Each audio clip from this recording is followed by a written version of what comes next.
No, I don't have it anymore. I had some 4-inch by, it was about, oh God, I don't know, 3 or 4 feet of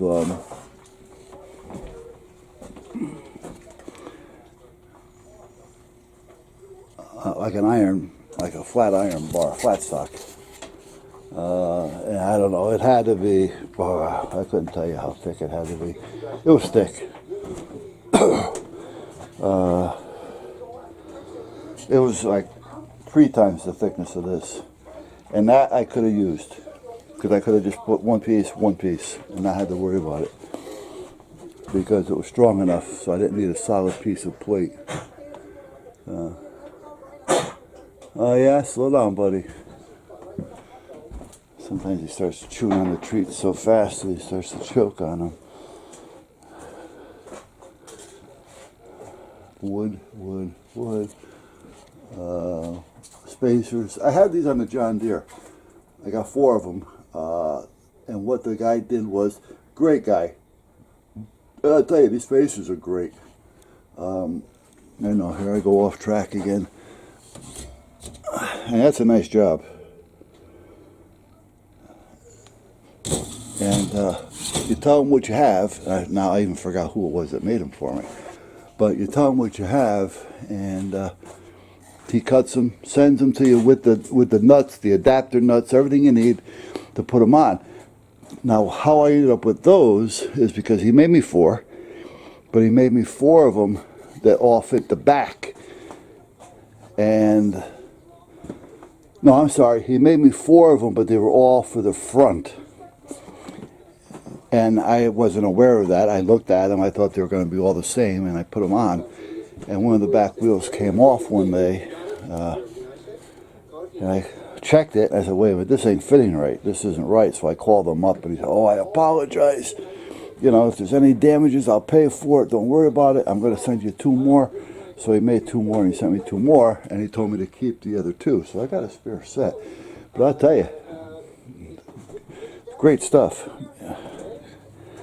And that gave me a little bit more of a stance on the tractor. They're 2.5 inches each, which gave me a 5-inch more span all the way around, which gave me a better, yeah. Here we go with these words again today. It must be the same rub over. I thought maybe the new year I could remember some of the words.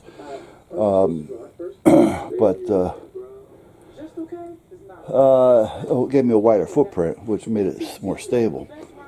But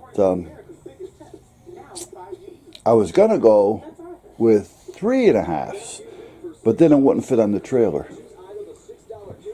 And I didn't want to make it so wide that I couldn't get into places with it either. So the 2.5s was just enough. And what really brought that about was the front, not the front, I'm sorry, the rear.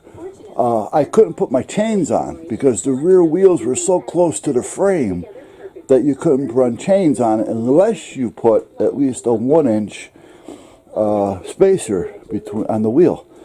So I said, well, if I'm going to do that, I might as well just put them all the way around, and I'll go 2.5 all the way around. So it works out a lot better for me. And these don't belong here. I'm glad I noticed that. These belong over here. I made a place for them. So it's all in there. Alright, I gotta do something with this. I haven't got anything else to work with. So I'm gonna go out and get the winch, bring it in here, and kind of get everything fit. And then at that point, break it down and go out there and put it together. Alright guys, I'll be back in a minute. I'm sorry. Ran up 27 minutes of time. I didn't mean to do that. Well, I just called my neighbor Chris across the street. Told him I needed a 9x12 by a quarter. Guess what? He didn't cut it or anything. 12, 9, quarter. All right, I'll tell you, my supplier over there. All right. I think I told you guys before, he's like a third generation mechanic. Both shop and backyard mechanic. I thought I just heard a lot of gunfire going off, but apparently it wasn't. Because there's no rangers around here. And if it was, I would have heard sirens. But his grandfather had a shop around the corner here. And they did a lot of diesel. They were big on diesel and a lot of farm equipment, big stuff. Because this all used to be farmland where I'm at. My street out here at one time was a dirt road.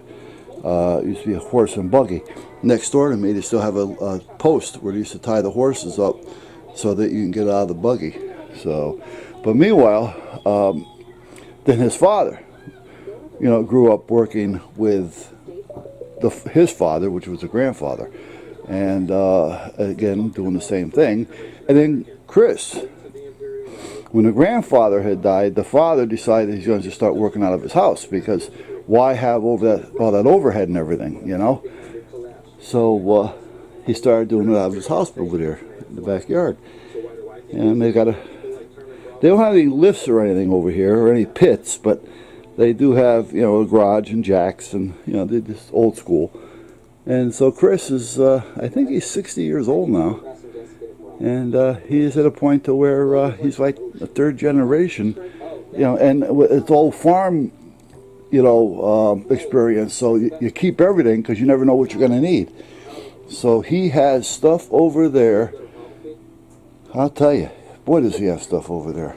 But meanwhile, I got that. So I'm going to put the wire brush on that for a minute.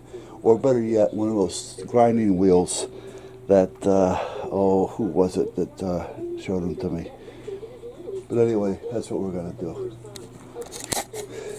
Here's one for you. I just bought that 4,500 pound winch. And I'm hooking it up. And guess what? The bolts that came with it are not long enough. Nah. So what I need to do is I got to drill a hole in this plate big enough for that head to fit through the plate. Using everything that they're telling me as far as sizes, it's supposed to work. But no. All they needed was maybe another 1/4 inch on that bolt. They fit everything to fit to the winch, but they don't give you any room to fit it to whatever you're mounting it to. Alright? Put the winch together, but whatever else you need, you're on your own. Well, I can understand that everything is going to be mounted differently, but they should at least give you long enough bolts, knowing that the plate is not going to be what you're using to mount with on certain vehicles. Now, I'm sure on some vehicles you already have a plate there, but if that plate is too thick, the bolts won't fit. And that's where I'm up against. So, anyway, it's always something.